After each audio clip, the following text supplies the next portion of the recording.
السلام علیکم ورحمۃ اللہ وبرکاتہ۔ سورہ نساء ترجمہ و تفسیر، آیت نمبر 77 تا 84۔ نحمده ونصلي على رسوله الكريم، اما بعد فاعوذ باللہ من الشیطان الرجیم، بسم اللہ الرحمن الرحیم۔ سبحانك لا علم لنا الا ما علمتنا انك انت العلیم الحکیم۔ رب اشرح لي صدری ویسر لي امری واحلل عقدۃ من لسانی یفقهوا قولی۔ رب زدنی علما رب زدنی علما رب زدنی علما۔ لقد جاءكم رسول من أنفسكم عزيز عليه ما عنتم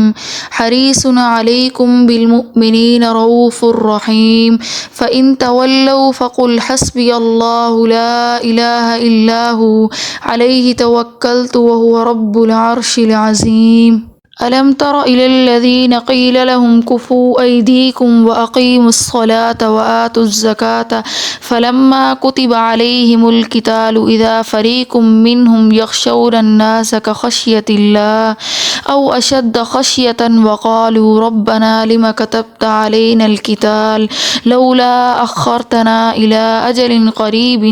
قل متاع الدنيا قليل والآخرة خير لمن اتقى ولا تظلمون فتيلا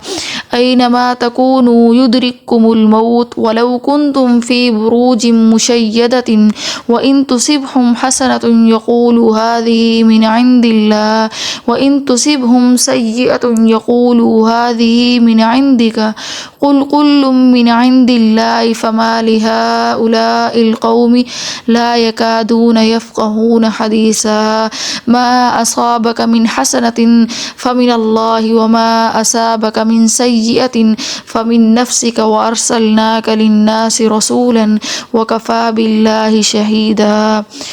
ألم تر إلى الذين قيل لهم كفوا أيديكم وأقيموا الصلاة وآتوا الزكاة، کیا تو نے نہ دیکھا ان لوگوں کو جن کو حکم ہوا تھا کہ اپنے ہاتھ تھامے رکھو اور قائم رکھو نماز کو اور دیتے رہو زکوٰۃ۔ فلما كتب عليهم القتال، پھر جب حکم ہوا ان پر لڑائی کا یعنی جنگ کا، اذا فريق منهم يخشون الناس، اس وقت ان میں ایک جماعت ڈرنے لگی لوگوں سے جیسا ڈر ہو اللہ کا، او اشد خشیۃ، یا اس سے بھی زیادہ ڈر، وقالوا ربنا لم كتبت علينا القتال، اور کہنے لگے اے رب ہمارے کیوں فرض کی ہم پر لڑائی، لولا کیوں نہ، اخرتنا چھوڑے رکھا ہم نے، الی اجل قریب اس کو تھوڑی مدت تک، قل متاع الدنیا قلیل والآخرۃ خیر لمن اتقى، کہہ دے کہ فائدہ دنیا کا تھوڑا ہے اور آخرت بہتر ہے پرہیزگاروں کے لیے، ولا تظلمون فتیلا، اور تمہارا حق نہ رہے گا ایک دھاگے برابر بھی، اینما تکونوا یدرککم الموت، جہاں کہیں تم ہوگے موت تم کو آ پکڑے گی، ولو کنتم فی بروج مشیدۃ، اگرچہ تم ہو مضبوط قلعوں میں، وان تصبہم حسنۃ، اور اگر پہنچے لوگوں کو کچھ بھلائی تو کہیں ہذہ من عند اللہ، کہ یہ اللہ کی طرف سے ہے، وان تصبہم سیئۃ یقولوا ہذہ من عندک، اور اگر ان کو پہنچے کچھ برائی تو کہیں یہ طرف ہے اپنی طرف سے، قل کل من عند اللہ، کہہ دے کہ یہ سب اللہ کی طرف سے ہے، فما لہؤلاء القوم لا یکادون یفقہون حدیثا، سو کیا حال ہے ان لوگوں کا کہ ہرگز نہیں لگتے کہ سمجھیں کوئی بات، ما اصابک من حسنۃ فمن اللہ وما اصابک من سیئۃ، جو پہنچے تجھ کو کوئی بھلائی سو اللہ کی طرف سے ہے، اور جو تجھ کو برائی پہنچے سو تیرے نفس کی طرف سے ہے، وارسلناک للناس رسولا وکفی باللہ شہیدا، اور ہم نے تجھ کو بھیجا پیغام پہنچانے والا لوگوں کو، اور اللہ کافی ہے دیکھنے والا گواہ۔ الم تر الی الذین قیل لهم کفوا ایدیکم، یہ آیت مکہ مکرمہ میں ہجرت کرنے سے پہلے کافر مسلمانوں کو بہت ستایا کرتے تھے۔ مسلمان آپ صلی اللہ علیہ وسلم کی خدمت میں حاضر ہو کر شکایت کرتے اور رخصت مانگتے کہ ہم کفار سے مقاتلہ کریں اور ان سے ظلم کا بدلہ لیں۔ آپ صلی اللہ علیہ وسلم مسلمانوں کو لڑائی سے روکتے تھے۔ مجھ کو مقاتلے کا حکم نہیں ہوا بلکہ صبر اور درگزر کرنے کا حکم حکم ہے، اور فرماتے تھے کہ نماز اور زکوٰۃ کا جو حکم تم کو ہو چکا ہے اس کو برابر کیے جاؤ، کیونکہ جب تک آدمی اطاعت خداوندی میں اپنے نفس پر جہاد کرنے کا اور تکالیف جسمانی کا خوگر نہ ہو اور اپنے مال خرچ کرنے کا عادی نہ ہو تو اس کو جہاد کرنے اور اپنی جان دینا بہت دشوار ہوتا ہے۔ اس بات کو مسلمانوں نے قبول کر لیا تھا۔ پھر ہجرت کے بعد جب مسلمانوں کو جہاد کا حکم ہوا تو ان کو خوش ہونا چاہیے تھا کہ ہماری درخواست قبول ہوئی، مگر بعض کچے مسلمان کافروں کے مقاتلے سے ایسے ڈرتے تھے جیسے اللہ کے عذاب سے ڈرنا چاہیے یا اس سے بھی زیادہ، اور درگزر کرنے اور آرزو کرنے لگے کہ تھوڑی ہی مدت میں اور بھی قتال کا حکم نہ آتا اور ہم زندہ رہتے تو خوب ہوتا۔ اس پر یہ آیت کریمہ نازل ہوئی۔ حکم جہاد ہونے پر مسلمانوں کی طرف سے التوائے حکم کی تمنا کس وجہ سے ہوئی؟ یعنی حکم جہاد پر مسلمانوں کی طرف سے مہلت کی تمنا در حقیقت کوئی اعتراض نہ تھا، بلکہ ایک لطف آمیز شکایت تھی، جس کی وجہ یہ تھی کہ عادتاً ہوتا ہے کہ آدمی کو انتہائی تنگی و تکلیف پہنچتی ہے تو اس کے جذبات بھڑک اٹھتے ہیں، اس لیے ایسے وقت میں انتقام لینا زیادہ آسان ہوتا ہے، لیکن آرام و راحت کے وقت اس کی طبیعت لڑائی کی طرف آمادہ نہیں ہوتی۔ یہ ایک بشری تقاضا ہے۔ چنانچہ یہ مسلمان جب مکہ میں تھے تو اس وقت کفار کی ایذاؤں سے تنگ آ کر جہاد کے حکم کی تمنا کر رہے تھے، لیکن مدینہ میں آ کر جب ان کو سکون و آرام نصیب ہوا تو ایسی صورت میں جب قتال کا حکم ہوا تو اس وقت ان کا پرانا جذبہ کم ہو چکا تھا اور ان کے دلوں میں وہ جوش و خروش باقی نہیں رہا تھا۔ اسی لیے انہوں نے محض ایک تمنا کی کہ اگر اس وقت جہاد کا حکم نہ ہوتا تو بہتر تھا۔ اس تمنا کو اعتراض پر محمول کر کے ان مسلمانوں کی طرف معصیت کی نسبت کرنا صحیح نہیں ہے۔ اس صورت میں یہ ہے کہ جب انہوں نے شکایت کا اظہار زبان سے بھی کیا ہو، لیکن اگر زبان سے نہیں کیا، محض ان کے دل میں یہ وسوسہ پیدا ہو تو وسوسہ قلبی کو شریعت نے معصیت ہی شمار نہیں کیا۔ یہاں یہ دونوں احتمال ہیں اور آیات کے لفظ قالو سے یہ شبہ نہ کیا جائے کہ انہوں نے زبان سے اظہار کر دیا تھا، کیونکہ اس کے ایمانی ہو سکتے ہیں کہ انہوں نے اپنے دل میں کہا ہو۔ بعض مفسرین کے نزدیک آیات کا تعلق مومنین سے نہیں ہے بلکہ منافقین سے ہے۔ اس صورت میں کسی قسم کا اشکال نہیں۔ اقیموا الصلاۃ وآتوا الزکوٰۃ، اللہ تعالیٰ نے پہلے نماز اور زکوٰۃ کے احکام کو بیان فرمایا جو اصلاح نفس کا سبب ہے، اور اس کے بعد جہاد کا حکم دیا جو اصلاح ملک کا سبب ہے، یعنی اس کے ذریعے سے ظلم و ستم کا استحصال کیا جا سکتا ہے اور ملک میں امن و امان قائم ہوتا ہے۔ اس سے معلوم ہوتا ہے کہ آدمی کو دوسروں کی اصلاح سے پہلے اپنی اصلاح کرنی چاہیے۔ چنانچہ درجے کے اعتبار سے بھی قسم اول کا حکم فرض عین ہے اور ثانیہ کا فرض کفایہ ہے، جس سے اصلاح نفس کی اہمیت اور اس کا مقدوم ہونا ظاہر ہے۔ دنیا و آخرت کی نعمتوں میں فرق ہے۔ آیات میں دنیا کی نعمتوں کے مقابلے میں آخرت کی نعمتوں کو افضل اور بہتر کہا گیا ہے، یعنی دنیا کی نعمتیں قلیل ہیں اور آخرت کی نعمتیں کثیر ہیں۔ نمبر 2، دنیا کی نعمتیں ختم ہونے والی ہیں اور آخرت کی باقی رہنے والی ہیں۔ دنیا کی نعمتوں کے ساتھ طرح طرح کی پریشانیاں بھی ہیں اور آخرت کی نعمتیں ان قدورتوں سے پاک ہیں۔ سبحان اللہ۔ دنیا کی نعمتوں کا حصول یقینی نہیں ہے اور آخرت کی نعمتیں ہر متقی کو یقیناً ملیں گی۔ سبحان اللہ۔ یعنی اس ناپائیدار دنیا میں ایسے شخص کے لیے کچھ بھلائی نہیں ہے جس کے لیے اللہ رب العزت کی طرف سے پائیدار گھر یعنی آخرت میں کوئی جگہ نہ ہو۔ پھر اگرچہ دنیا کچھ لوگوں کو فریفتہ کرے تو آگاہ رہیں کہ دنیا تو متاع قلیل ہے اور اس کا زوال ناپید ہوتا ہے، بہت قریب ہے، یعنی ادھر آنکھ بند ہوتی ہے اور ادھر آخرت سامنے آ جاتی ہے۔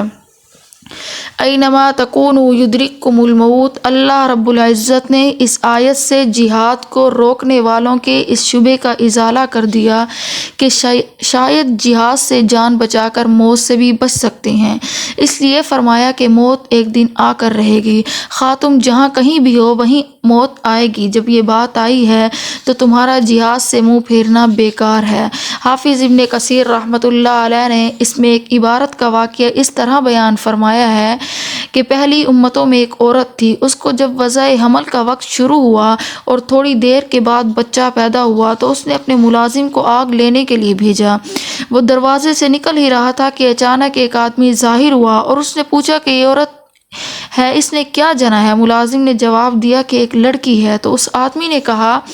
کہ آپ یاد رکھیے، یہ لڑکی 100 مردوں سے زنا کرے گی اور آخر ایک مکڑی سے مرے گی۔ ملازم یہ سن کر واپس ہوا اور فوراً ایک چھری لے کر اس لڑکی کا پیٹ چاک کر دیا اور سوچا کہ اب یہ مر گئی ہے تو بھاگ گیا، مگر پیچھے لڑکی کی ماں نے ٹانکے لگا کر اس کا پیٹ سی دیا، یہاں تک کہ وہ لڑکی جوان ہو گئی اور خوبصورت اتنی تھی کہ اس شہر میں وہ بے مثال تھی۔ اور اس ملازم نے بھاگ کر سمندر کی راہ لی اور کافی عرصے تک مال و دولت کماتا رہا اور پھر شادی کرنے کے لیے واپس شہر آیا اور یہاں اس کو ایک بڑھیا ملی تو اس سے ذکر کیا کہ میں ایسی لڑکی سے شادی کرنا چاہتا ہوں جس سے زیادہ خوبصورت اس شہر میں اور کوئی نہ ہو۔ اس عورت نے کہا کہ فلاں لڑکی سے زیادہ کوئی خوبصورت نہیں ہے، میں اسی سے شادی کر لوں گا۔ آخر کار کوشش کی اور اس سے شادی کر لی۔ تو اس لڑکی نے مرد سے دریافت کیا کہ تم کون ہو اور کہاں رہتے ہو؟ اس نے کہا میں اسی شہر کا رہنے والا ہوں، لیکن ایک لڑکی کا میں پیٹ چاک کر کے بھاگ گیا تھا۔ پھر اس نے پورا واقعہ سنایا۔ یہ سن کر وہ بولی کہ وہ لڑکی میں ہی ہوں۔ یہ کہہ کر اس نے اپنا پیٹ دکھایا۔ جس پریشانی پر اس نے وہ نشان دیکھا تو یہ دیکھ کر اس مرد نے کہا کہ اگر تو وہی عورت ہے تو تیرے متعلق 2 باتیں بتلاتا ہوں، ایک یہ کہ تو 100 مردوں سے زنا کرے گی۔ اس پر عورت نے اقرار کیا کہ ہاں مجھ سے ایسا ہوا ہے، لیکن تعداد یاد نہیں۔ مرد نے کہا تعداد 100 ہے، دوسری بات یہ ہے کہ تو مکڑی سے مرے گی۔ مرد نے اس کے لیے ایک عالی شان محل تیار کرایا جس میں مکڑی کے جالے کا نام تک نہ تھا۔ ایک دن اس میں لیٹے ہوئے تھے کہ دیوار پر ایک مکڑی نظر آئی۔ عورت بولی کیا مکڑی یہی ہے جس سے تو مجھے ڈراتا ہے؟ مرد نے کہا جی ہاں بالکل ایسے ہی ہے۔ اس پر وہ فوراً اٹھی اور کہا کہ اس کو تو میں فوراً مار دوں گی۔ یہ کہہ کر اس کو نیچے گرایا اور پاؤں سے مسل کر ہلاک کر دیا۔ مکڑی تو ہلاک ہو گئی لیکن اس کی زہر کی چھینٹیں اس کے پاؤں اور ناخنوں پر پڑ گئے جو اس کی موت کا پیغام یعنی سبب بن گئے۔ یہ عورت صاف ستھرے شاندار محل میں اچانک ایک مکڑی کے ذریعے ہلاک ہو گئی۔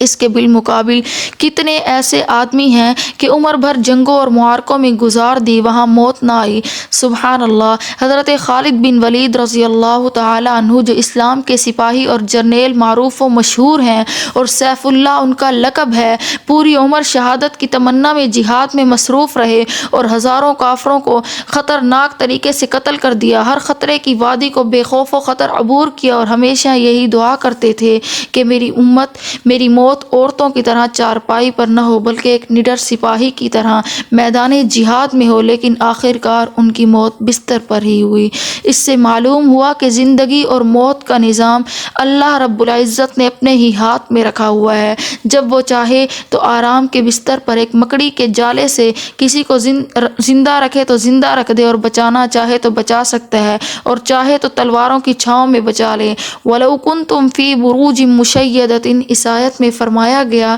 کہ موت تم کو بہرکیف پہنچ کر رہے گی، اگرچہ تم مضبوط محلوں میں ہی کیوں نہ ہو۔ اس سے معلوم ہوا کہ رہنے سہنے اور مال و اسباب کی حفاظت کے لیے مضبوط عمدہ گھر تعمیر کرنا نہ خلاف توکل ہے اور نہ خلاف شرع۔ ما اصابک من حسنۃ فمن اللہ، یہاں حسنہ سے مراد نعمت ہے۔ اس آیت سے اشارہ اس بات کی طرف کر دیا کہ انسان کو جو نعمت ملتی ہے وہ کوئی اس کا حق نہیں ہوتا بلکہ محض اللہ رب العزت کا فضل ہوتا ہے۔ انسان خواہ کتنی ہی عبادت کرے اس سے وہ نعمت کا مستحق نہیں ہو سکتا، اس لیے کہ عبادت کی توفیق بھی تو اللہ رب العزت کی جانب سے ہوتی ہے۔ پھر اللہ کی نعمتیں تو بے حساب ہیں، ان کو محدود و عبادات اور اطاعت سے کیسے حاصل کیا جا سکتا ہے، خصوصاً جب کہ ہماری عبادات بھی اللہ رب العالمین کی بادشاہت کے شایان شان نہ ہو۔ حدیث شریف میں ہے کہ رسول اللہ صلی اللہ علیہ وسلم نے ارشاد فرمایا سوائے اللہ رب العزت کی رحمت کے کوئی شخص جنت میں نہیں جائے گا۔ راوی نے عرض کیا یا رسول اللہ صلی اللہ علیہ وسلم آپ بھی نہیں جائیں گے؟ فرمایا جی ہاں میں بھی نہیں جاؤں گا۔ وما اصابک من سیئۃ فمن نفسک کا یہاں سیئہ سے مراد مصیبت ہے۔ مصیبت کی تخلیق اگرچہ اللہ ہی کرتا ہے لیکن اس کا سبب خود انسان کے اعمال بد ہوتے ہیں۔ اب اگر یہ انسان کافر ہے تو اس کے لیے دنیا میں جو مصیبت پیش آتی ہے یہ اس کے لیے اس عذاب کا ایک معمولی سا نمونہ ہوتا ہے، اور آخرت کا عذاب اس سے کہیں زیادہ ہے، اور اگر وہ مومن ہے تو اس کے لیے مصائب و تکالیف اس کے گناہوں کا کفارہ ہو کر نجات آخرت کا سبب ہو جاتی ہیں۔ حدیث شریف میں ہے کہ آپ صلی اللہ علیہ وسلم نے ارشاد فرمایا، ما من مصیبت تصیب المسلم الا کفر اللہ بہا عنہ حتی شوکۃ یشیکہا، یعنی کوئی مصیبت ایسی نہیں ہے جو کسی مسلمان کو پہنچے مگر وہ اس کے گناہوں کا کفارہ ہو جاتی ہے، یہاں تک کہ کانٹا جو اس کے پاؤں میں چبھتا ہے وہ بھی۔ حدیث شریف میں ہے کہ رسول اللہ صلی اللہ علیہ وسلم نے ارشاد فرمایا، حضرت ابو موسیٰ فرماتے ہیں کہ رسول اللہ صلی اللہ علیہ وسلم نے ارشاد فرمایا، بندے کو جو کوئی ہلکی یا سخت مصیبت پیش آتی ہے تو وہ اس کے گناہ کا نتیجہ ہوتی ہے اور بہت گناہوں کو معاف فرما دیتے ہیں۔ وَأَرْسَلْنَاكَ لِلنَّاسِ رَسُولًا، اس سے ثابت ہوا کہ رسول اللہ صلی اللہ علیہ وسلم کو تمام لوگوں کے لیے رسول بنا کر بھیجا گیا ہے۔ آپ صلی اللہ علیہ وسلم محض عربوں کے لیے ہی رسول نہیں تھے بلکہ آپ صلی اللہ علیہ وسلم کی رسالت پورے عالم انسانوں کے لیے عام ہے، خواہ اس وقت موجود ہوں یا آئندہ تا قیامت پیدا ہوں۔ من یطع الرسول فقد اطاع اللہ ومن تولی فما ارسلناک علیہم حفیظا، جس نے حکم مانا رسول اللہ صلی اللہ علیہ وسلم کا اور اس نے حکم مانا اللہ کا، اور جو الٹا پھرا تو ہم نے تجھ کو نہیں بھیجا ان پر نگہبان۔ جس شخص نے رسول اللہ صلی اللہ علیہ وسلم کی اطاعت کی اس نے اللہ رب العزت کی اطاعت کی، اور جس نے آپ صلی اللہ علیہ وسلم کی نافرمانی کی اس نے اللہ رب العزت کی نافرمانی کی، اور اللہ رب العزت کی اطاعت عقلاً بھی واجب ہے، بس آپ صلی اللہ علیہ وسلم کی اطاعت بھی واجب ہوئی۔ اور جو شخص آپ صلی اللہ علیہ وسلم کی اطاعت سے روگردانی کرے سو آپ صلی اللہ علیہ وسلم کچھ غم نہ کیجیے گا، کیونکہ ہم نے آپ صلی اللہ علیہ وسلم کو بطور ذمہ داری کے ان کا نگران کر کے نہیں بھیجا کہ آپ ان کو کفر نہ کرنے دیں، بلکہ آپ صلی اللہ علیہ وسلم کا فرض پیغام پہنچا دینے سے پورا ہو جاتا ہے۔ اگر اس کے بعد بھی وہ کفر کریں تو آپ پر ان سے باز پرس کا اندیشہ نہیں ہوگا، یعنی آپ بے فکر رہیں۔ وَيَقُولُونَ طَاعَةً فَإِذَا بَرَزُوا مِنْ عِنْدِكَ بَيْتٌ طَائِفَةٌ مِّنْهُمْ غَيْرَ الَّذِي تَقُولُ وَاللَّهُ يَكْتُبُ مَا يُبَيِّتُونَ فَأَعْرِضْ عَنْهُمْ وَتَوَكَّلْ عَلَى اللَّهِ وَكَفَى بِاللَّهِ وَكِيلًا، اور کہتے ہیں قبول ہے، پھر جب باہر گئے تیرے پاس سے تو مشورہ کرتے ہیں آپس میں باز سے، ان میں سے رات کو اس کے خلاف جو تجھ سے کہہ چکے تھے، اور اللہ لکھتا ہے جو وہ مشورے کرتے ہیں۔ فَأَعْرِضْ عَنْهُمْ، سو تو تغافل کر ان سے، وَتَوَكَّلْ عَلَى اللَّهِ، اور بھروسہ کر اللہ پر، وَكَفَى بِاللَّهِ وَكِيلًا، اور کافی ہے اللہ کارساز۔ أَفَلَا يَتَدَبَّرُونَ الْقُرْآنَ وَلَوْ كَانَ مِنْ عِنْدِ غَيْرِ اللَّهِ لَوَجَدُوا فِيهِ اخْتِلَافًا كَثِيرًا، کیا غور نہیں کرتے قرآن میں، اور اگر یہ ہوتا کسی اور کا سوائے اللہ رب العزت کے تو ضرور پاتے اس میں بہت تفاوت۔ اور یہ منافق لوگ آپ صلی اللہ علیہ وسلم کے احکام سن کر آپ کے سامنے زبان سے تو کہتے ہیں کہ ہمارا کام آپ کی اطاعت کرنا ہے، پھر جب آپ صلی اللہ علیہ وسلم کی مجلس سے اٹھ کر باہر جاتے ہیں تو آپس میں پوشیدہ مشورے کرتے ہیں۔ ان میں ایک جماعت یعنی ان کے سرداروں کی جماعت برخلاف اس کے جو کچھ زبان سے کہہ چکے تھے، چونکہ وہ سردار اصل میں مشورے کرتے ہیں باقی ان کے تابع رہتے ہیں تو اس کے خلاف آپس میں سب ایک ہی حالت میں ہیں، اور اللہ تعالیٰ ان کے سرکاری روز نامچے لکھتے جاتے ہیں جو کچھ وہ راتوں کو مشورہ کیا کرتے ہیں۔ سو آپ صلی اللہ علیہ وسلم ان کی بےہودگی کی طرف التفات نہ کریں اور خیال نہ کریں اور نہ ہی کچھ فکر کریں، بلکہ سارا قصہ حصہ اللہ رب العزت کے حوالے کیجیے، اور اللہ رب العزت کافی کارساز ہیں۔ چنانچہ کبھی ان کی شرارت سے کوئی ضرر نہیں پہنچے گا آپ کو، اور ان کی عیب اور غفلت کی صحیح صحیح خبریں دینے میں اللہ رب العزت دیکھ رہے ہیں۔ قرآن میں غور نہیں کرتے تاکہ اس کلام کا کلام الہی ہونا واضح ہو جائے، اور اگر یہ اللہ رب العزت کے سوا کسی اور کی طرف سے ہوتا تو اس کے مضامین میں باوجہ ان کے کثیر ہونے کے واقعات سے اور حد اعجاز سے بکثرت تفاوت پاتے، کیونکہ ہر مضمون میں ایک اختلاف تفاوت ہوتا ہے۔ وَيَقُولُونَ طَاعَةً فَإِذَا بَرَزُوا مِنْ عِنْدِكَ بَيْضَتْ طَائِفَةٌ مِّنْهُمْ غَيْرَ الَّذِي تَقُولُ۔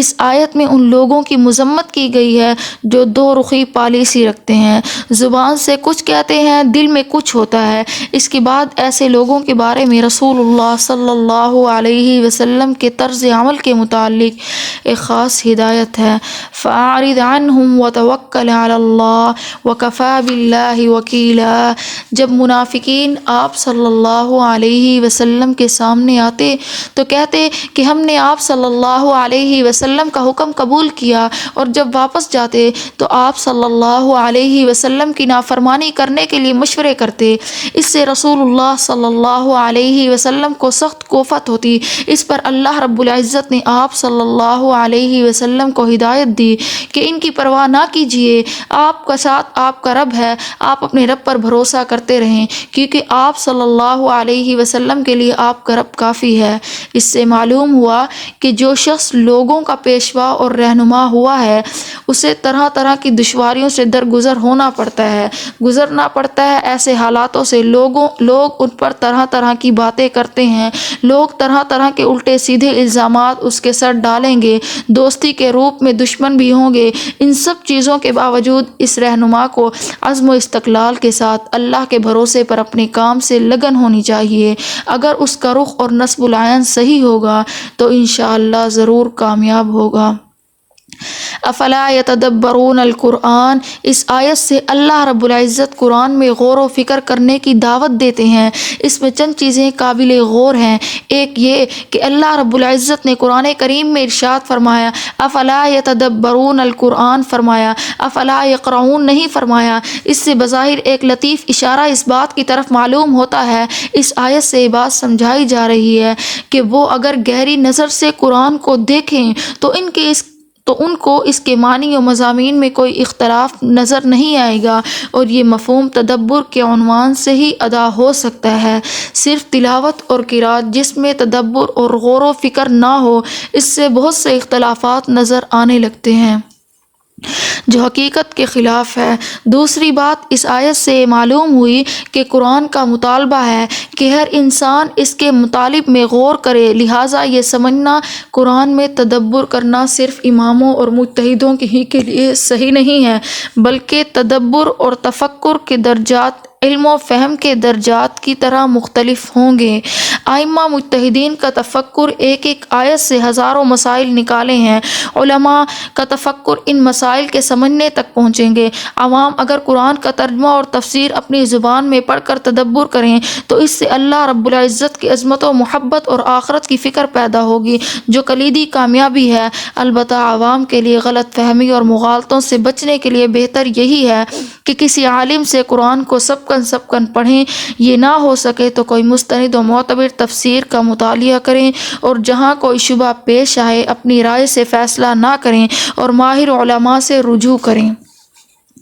آیت مذکورہ سے معلوم ہوا کہ ہر شخص کو یہ حق ہے کہ وہ قرآن میں تدبر و تفکر کرے، لیکن جیسا کہ ہم نے کہا تدبر کے درجات و متفاوت اور ہر ایک کا حکم الگ ہے۔ مجتہد نہ تدبر جس کے ذریعے قرآن حکیم سے دوسرے مسائل کا استخراج کیا جاتا ہے، اس کے لیے ضروری ہے کہ وہ اس کے مبادیات کو حاصل کریں تاکہ وہ نتائج کا استخراج حاصل کر سکیں، اور اگر اس نے مقدمات کو بالکل حاصل نہ کیا یا اس نے ناقص حاصل حاصل کیا، جن اوصاف و شرائط کے ایک مجتہد کو ضرورت ہوتی ہے وہ اس کے پاس نہیں ہے، تو ظاہر ہے کہ نتائج غلط نکالے گا۔ اب اگر علماء اس پر نکیر کریں تو حق ہے۔ اگر ایک شخص جس نے کبھی کسی میڈیکل کالج کی شکل تک نہ دیکھی ہو، یہ اعتراض کرنے لگے کہ ملک میں علاج و معالجہ پر سند یافتہ ڈاکٹروں کی اجارہ داری کیوں قائم کر دی گئی ہے، مجھے بھی بحیثیت ایک انسان کے یہ حق ملنا چاہیے، یا کوئی عقل سے کورا انسان یہ کہنے لگے کہ ملک میں نہریں، پل اور بند تعمیر کرنے کا ٹھیکہ صرف ماہر انجینئروں کو ہی کیوں دیا جاتا ہے، میں بھی بحیثیت شہری کے خدمت انجام دینے کا حقدار ہوں، یا کوئی عقل سے معذور آدمی یہ اعتراض اٹھانے لگے کہ قانون ملک کی تشریح و تعبیر پر صرف ماہرین قانون ہی کی اجارہ داری کیوں قائم کر دی گئی ہے، میں بھی عاقل و بالغ ہونے کی حیثیت سے یہ کام کر سکتا ہوں۔ اس آدمی سے یہی کہا جا سکتا ہے کہ بلا شبہ بحیثیت شہری کے تمہیں ان تمام کاموں کو کرنے کا حق حاصل ہے، لیکن ان کاموں کی اہلیت پیدا کرنے کے لیے سالہ سال دیدہ ریزی کرنی پڑتی ہے، ماہر اساتذہ سے ان علوم و فنون کو سیکھنا پڑتا ہے، اس کے لیے ڈگریاں حاصل کرنی پڑتی ہیں، پہلے یہ زحمت اٹھاؤ، پھر بلا شبہ تم کو بھی یہ تمام خدمات انجام دینی ہوں گی۔ لیکن یہی بات اگر قرآن و سنت کی تشریح کے دقیق اور نازک کام کے لیے کہیں جائے تو اس پر علماء کی اجارہ داری کی آواز کستے ہیں۔ کیا قرآن و سنت کی تشریح و تعبیر کرنے کے لیے کوئی اہلیت اور کوئی قابلیت درکار نہیں ہے؟ کیا پوری دنیا میں ایک قرآن و سنت ہی کا علم ایسا لاوارث رہ گیا ہے کہ اس کے معاملے میں ہر شخص کو اپنی تشریح و تعبیر کرنے کا حق حاصل ہے، خواہ اس نے قرآن و سنت کا علم حاصل کرنے کے لیے چند مہینے بھی خرچ نہ کیے ہوں؟ اس آیت سے معلوم ہوا اگر کسی مسئلے کی تصریح قرآن و سنت میں نہ ملے تو انہی میں غور و فکر کر کے اس کا حل نکالنے کی کوشش کی جائے، اور اسی عمل کو اصطلاح میں قیاس کہتے ہیں۔ لو کان من عند غیر اللہ لوجدوا فیہ اختلافا کثیرا۔ اختلاف کثیرہ کا مطلب یہ ہے کہ اگر ایک مضمون میں اختلاف ہوتا تو مضامین کثیرہ کا بھی اختلاف ہو جاتا،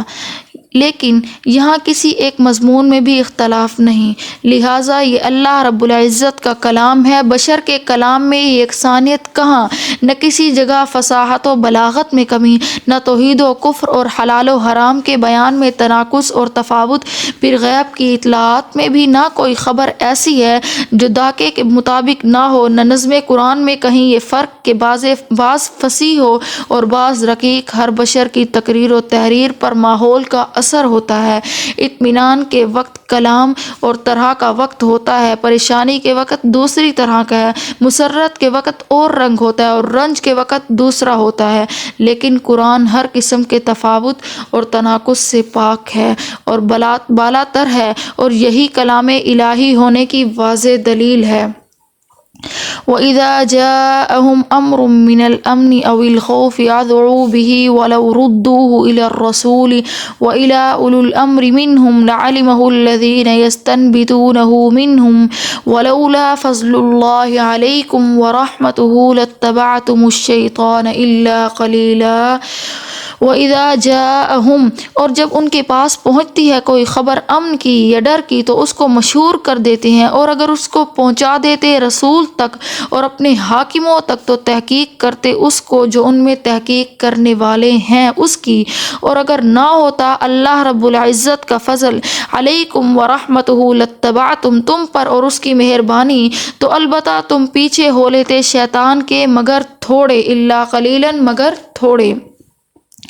اس آیت کا شان نزول وَإِذَا جَاءَهُمْ أَمْرٌ مِّنَ الْأَمْنِ أَوِ الْخَوْفِ أَذَاعُوا بِهِ۔ حضرت ابو معاذ رضی اللہ تعالی عنہ کے نزدیک یہ آیت منافقین کے بارے میں نازل ہوئی ہے، اور حضرت حسن رضی اللہ تعالی عنہ اور دوسرے اکثر حضرات کے نزدیک یہ آیت ضعیف اور کمزور مسلمانوں کے بارے میں نازل ہوئی ہے۔ علامہ ابن کثیر رحمۃ اللہ علیہ نے اس آیت سے متعلق واقعات نقل کرنے کے بعد فرمایا کہ اس آیت کے شان نزول نزول میں حضرت عمر ابن خطاب رضی اللہ تعالی عنہ کی حدیث کو ذکر کرنا چاہیے۔ وہ یہ کہ حضرت عمر رضی اللہ تعالی عنہ کو ایک خبر پہنچی کہ رسول اللہ صلی اللہ علیہ وسلم نے اپنی بیویوں کو طلاق دے دی ہے، تو وہ اپنے گھر سے مسجد کی طرف آئے۔ جب دروازے پر پہنچے تو آپ رضی اللہ تعالی عنہ نے سنا کہ مسجد کے اندر لوگوں میں بھی یہی ذکر ہو رہا ہے۔ یہ دیکھ کر آپ رضی اللہ تعالی عنہ نے کہا کہ اس خبر کی تحقیق کرنی چاہیے۔ چنانچہ آپ رضی اللہ تعالی عنہ رسول اللہ صلی اللہ علیہ وسلم کے پاس پہنچے اور پوچھا، کیا مصطفیٰ کریم صلی اللہ علیہ وسلم نے اپنی بیویوں کو طلاق دے دی ہے؟ آپ صلی اللہ علیہ وسلم نے ارشاد فرمایا کہ نہیں۔ حضرت عمر رضی اللہ تعالی عنہ فرماتے ہیں کہ تحقیق کرنے کے بعد میں مسجد کی طرف واپس آیا اور دروازے پر کھڑے ہو کر یہ اعلان کیا کہ مصطفیٰ کریم صلی اللہ علیہ وسلم نے اپنی بیویوں کو طلاق نہیں دی۔ جو آپ لوگ کہہ رہے ہیں غلط ہے، تو اس پر یہ آیت کریمہ نازل ہوئی، وَإِذَا جَاءَهُمْ أَمْرٌ مِّنَ الْأَمْنِ والی۔ اس آیت سے معلوم ہوا کہ ہر سنی سنائی بات کو بغیر تحقیق کے بیان نہیں کرنا چاہیے۔ چنانچہ حدیث شریف میں ہے کہ رسول اللہ صلی اللہ علیہ وسلم نے ارشاد فرمایا، کفا بالمرء کذبا ان یحدث بکل ما سمع، یعنی کسی انسان کے جھوٹا ہونے کے لیے اتنی ہی بات کافی ہے کہ وہ ہر سنی سنائی بات بغیر تحقیق کے بیان کر دے۔ ایک دوسری حدیث میں ہے کہ آپ صلی اللہ علیہ وسلم نے ارشاد فرمایا، من حدث بحدیث وهو يرى انه كذبا فهو احد الكاذبین، یعنی جو آدمی کوئی ایسی بات بیان کرے جس کے بارے میں وہ جانتا ہو کہ جھوٹی ہے، تو دو جھوٹوں میں سے ایک جھوٹا وہ بھی ہے۔ وَلَوْ رُدُّوهُ إِلَى الرَّسُولِ وَإِلَى أُولِي الْأَمْرِ مِنْهُمْ لَعَلِمَهُ الَّذِينَ يَسْتَنبِطُونَهُ مِنْهُمْ۔ استنباط اصل میں کنویں کی تہ سے پانی نکالنے کو کہتے ہیں۔ کنواں کھودنے میں جو پانی پہلی مرتبہ نکلتا ہے اس کو مستنبیط کہتے ہیں، مگر یہاں مراد یہ ہے کہ کسی بات کی تہ تک پہنچ کر اس کی صحیح حقیقت معلوم کرنا۔ اولو الامر کی تعین میں متعدد اقوال ہیں۔ حضرت حسن قتادہ اور ابن ابی لیلہ رحمہ اللہ کے نزدیک علماء اور فقہا مراد ہیں۔ حضرت سید عطا رحمہ اللہ فرماتے ہیں کہ امراء اور حکام مراد ہیں۔ ابو بکر بن جساس ان دونوں اقوال کو نقل کرنے کے بعد فرماتے ہیں کہ صحیح یہ ہے کہ دونوں مراد ہیں، اس لیے کہ اولو الامر کا اطلاق ان سب پر ہوتا ہے۔ البتہ اس پر بعض لوگ یہ شبہ کرتے ہیں کہ اولو الامر سے مراد فقہا نہیں ہو سکتے،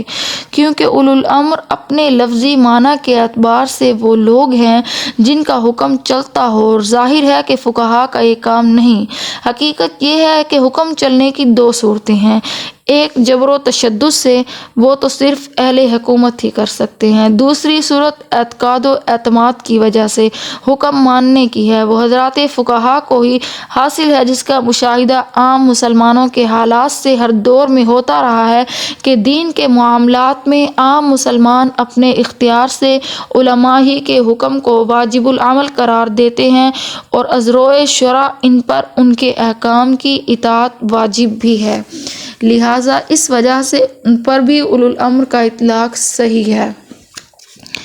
اس بحث کی مزید تفصیل آیت اطیعوا اللہ و اطیعوا الرسول و اولو الامر منکم کے تحت میں ہے کہ اس آیت سے معلوم ہوا کہ جن مسائل میں کوئی نقص نہ ہو ان کے احکام اتحاد و قیاس کے اصول پر قرآنی حیثیت سے نکالے جائیں،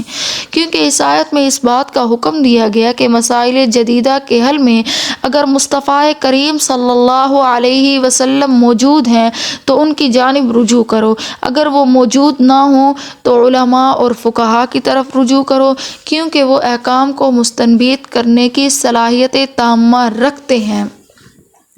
اس بیان سے چند امور مستفادہ ہوئے ہیں، ایک یہ کہ فقہا اور علماء کی جانب عدم نس کی صورت میں رجوع کیا جائے۔ دوسرے یہ کہ احکام اللہ کی دو قسمیں ہیں، بعض وہ ہیں جو منصوص اور صحیح ہیں اور بعض وہ ہیں جو غیر صریح اور مبہم ہیں، جن کو آیات کی گہرائیوں میں اللہ رب العزت نے ودیت کر رکھا ہے۔ تیسرے یہ کہ علماء کا یہ فریضہ ہے کہ وہ ایسے معانی کو اتحاد اور قیاس کے ذریعے استنباط کریں۔ چوتھے یہ کہ عوام کے لیے ضروری ہے کہ وہ ان مسائل میں علماء کی تقلید کریں۔ لَعَلِمَهُ الَّذِينَ يَسْتَنبِطُونَهُ مِنْهُمْ، اس آیت سے معلوم ہوتا ہے کہ اللہ رب العزت رسول اللہ صلی اللہ علیہ وسلم کے بھی دلائل کے ذریعے احکام کی استنباط کے مکلف تھے۔ اس لیے پہلے آیت میں دو آدمیوں کی طرف رجوع کرنے کا حکم دیا گیا، ایک رسول اللہ صلی اللہ علیہ وسلم کی طرف اور دوسرے اولو الامر کی طرف۔ اس کے بعد فرمایا لَعَلِمَهُ الَّذِينَ يَسْتَنبِطُونَهُ، اور حکم عام یہ ہے جس میں مذکورہ فریقین میں سے کسی کی تخصیص نہیں، لہٰذا اس سے ثابت ہوا کہ آپ صلی اللہ علیہ وسلم کی ذات بھی استنباط احکام کی مکلف تھی۔ اگر کسی کو یہ شبہ ہو کہ اس آیت سے صرف اتنا معلوم ہوتا ہے کہ دشمن سے امن اور خوف کے بارے میں تم خود بخود خبریں نہ اڑاؤ، بلکہ جو اہل علم اور ذی رائے ہیں ان کی طرف رجوع کرو، پھر وہ غور و فکر کر کے جو بات بتلائیں اس پر عمل کرو، ظاہر ہے کہ مسائل حوادث سے اس کا کوئی تعلق نہیں ہے۔ تو اس بات کا جواب یہ ہے وَإِذَا جَاءَهُمْ أَمْرٌ مِّنَ الْأَمْنِ أَوِ الْخَوْفِ میں دشمن کا کوئی ذکر نہیں ہے، لہٰذا امن اور خوف عام ہے۔ جس طرح ان کا تعلق دشمن سے ہے اسی طرح مسائل حوادث سے بھی ہے، کیونکہ جب کوئی جدید مسئلہ عامی کے سامنے آتا ہے جس کی حلت اور حرمت کے بارے میں کوئی نص نہیں ہے تو وہ فکر میں پڑ جاتا ہے کہ کون سا پہلو اختیار کرے۔ دونوں صورتوں میں نفع نقصان کا احتمال رہتا ہے، تو اس کا بہترین حل شریعت نے یہ نکالا کہ تم اہل استنباط کی طرف رجوع کرو، وہ جو بات بتلائیں اس پر عمل کرو۔ استنباط سے جو حکم فقہا نکالیں گے اس کے بارے میں قطعی طور پر یہ نہیں کہا جا سکتا کہ اللہ کے نزدیک قطعی طور پر یہی حق ہے، بلکہ اس حکم کے خطا ہونے کا بھی احتمال باقی رہتا ہے۔ ہاں، اس کے صحیح ہونے کا ظن غالب حاصل ہو جاتا ہے جو عمل کے لیے کافی ہے۔ فقاتل فی سبیل اللہ لا تکلف الا نفسک وحرض المؤمنین عسى اللہ ان یکف بأس الذین کفروا واللہ اشد بأسا واشد تنکیلا۔ فقاتل فی سبیل اللہ، سو تو لڑ اللہ کی راہ میں، تو ذمہ دار نہیں ہے مگر اپنی جان کا، اور تاکید کر مؤمنین مومنوں کو یعنی مسلمانوں کو، عسى اللہ ان قریب اللہ، ان یکف بأس بند کر دے لڑائی کافروں کی، واللہ اشد بأسا اور اللہ بہت سخت ہے لڑائی میں، واشد تنکیلا اور بہت سخت ہے سزا دینے والا۔